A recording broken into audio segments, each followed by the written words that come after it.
नमस्कार, MP news cast में आपका स्वागत है। मैं हूं आपके साथ दीप्ति भटनागर। आइए शुरुआत करते हैं दिन भर की कुछ खास खबरों के साथ। शहर से सटे लाल पठार स्थित आंगनबाड़ी केंद्र में नौनिहालों का भविष्य संवारा जा रहा है, लेकिन प्रशासन की लापरवाही कहे या उदासीनता, आंगनबाड़ी केंद्र के सामने कुआं जर्जर हालत में खुला पड़ा हुआ है। कुएं के चारों ओर लगे पत्थर भी डगमगा रहे हैं। आंगनबाड़ी केंद्र के सामने कुआं होने से बच्चों के माँ बाप में डर भी बना रहता है। इतना ही नहीं, आंगनबाड़ी कार्यकर्ता ने कई बार विभाग पंचायत को खुले कुएं को ढकने को लेकर आवेदन भी दिए, लेकिन इन पर अभी तक कोई सुनवाई नहीं हुई है। अब आंगनबाड़ी सुपरवाइजर जन सहयोग से कुएं की मरम्मत और ढकने की बात कह रही हैं, लेकिन बीते साल हुए हादसे के मंजर को अभी तक भुलाया भी नहीं गया है, जिसके चलते प्रशासन इतनी बड़ी चूक कैसे कर सकता है, यह बात समझ से परे है। यह तस्वीर आंगनबाड़ी के सामने जर्जर हालत में खुले कुएं की है, जिसके अंदर लबालब पानी भरा हुआ है। चारों ओर पत्थर डगमगा रहे हैं। इतना ही नहीं, पास में रोजाना आंगनबाड़ी संचालित होती है।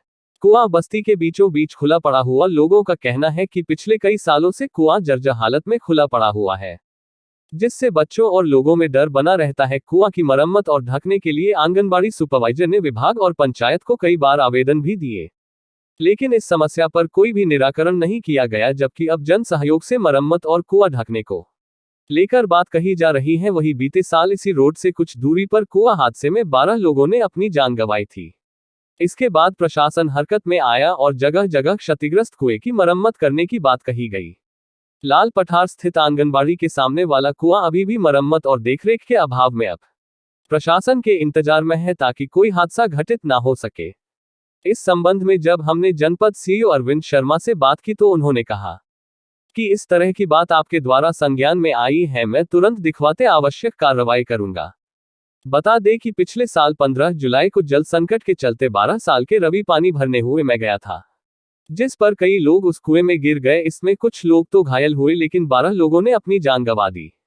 वह आनन फानन में प्रशासन ने 3 वोट भी किए, लेकिन कुछ ही दूरी पर लाल पठार 17 की आंगनबाड़ी कार्यालय के सामने कुआं का होना भी एक बड़ी बात सामने आती है, जहां प्रतिदिन छोटे छोटे बच्चों का रोजाना आंगनबाड़ी में आना जाना लगा रहे। ठीक सामने कुआं है जो क्षतिग्रस्त हालत में है। विदिशा जिला ब्यूरो मुकेश चतुर्वेदी। इस संबंध में चूंकि आपने मेरे साथ प्रथम अवगत कराया है, ये तथ्य मेरे संज्ञान में नहीं है और कहाँ आवेदन दिए क्या दिए गए वो मेरे संज्ञान में लाइट में देख लूँगा। और चूँकि ये लोक महत्व का विषय है और पब्लिक इंटरेस्ट का विषय, अगर ऐसा कोई भी लाल पठार में पर्टिकुलर जगह आप मुझे बात भी करें तो मैं उसको आज ही दिखा दूँगी, तो इसको चिपका है। विगत कई सालों से पड़ा है सर वो तो बिल्कुल मतलब गेट पे ही है, बच्चे निकल रहे हैं, आ रहे हैं, करते दिन बरसात का मौसम। आप मुझे संज्ञान भेज दें, मैं दिखवा लेता हूँ। सरपंच को भी लिख के दे चुके हैं और जनपद में भी दे चुके हैं और अपने अधिकारियों के भी दे चुके हैं कि कुआं बंद करवा, किसी भी दिन हादसा हो सकता है, पर कोई उस पर ध्यान ही नहीं दे रहा। अब जन सहयोग से कोशिश कर रहे हैं कि कुआं बंद हो जाए, क्योंकि हमको भी लगता है किसी भी दिन कोई घटना उसमें घट सकती है। कार्यकर्ता ने भी एक दिन पंचनामा बना के दिया था सरपंच को। अभी क्या है, थोड़ा चुनाव का टाइम है तो कोई ध्यान नहीं दे रहा। अब जो नए सरपंच गठित होंगे उनसे करेंगे निवेदन कि भैया कुआं बंद कर दो। नहीं, लेकिन ये कुआं तो बहुत सालों से खुला पड़ा है। अभी तो सरपंच चलो चुनाव की बेला है, यानी सुनवाई नहीं हो रही टोटली बात। पूर्व में 2 बार हम इसको बंद करवाने के लिए लिख के दे चुके हैं, अभी तक कोई सुनवाई नहीं हुई। अभी तक कोई सुनवाई। ठीक है, थैंक यू।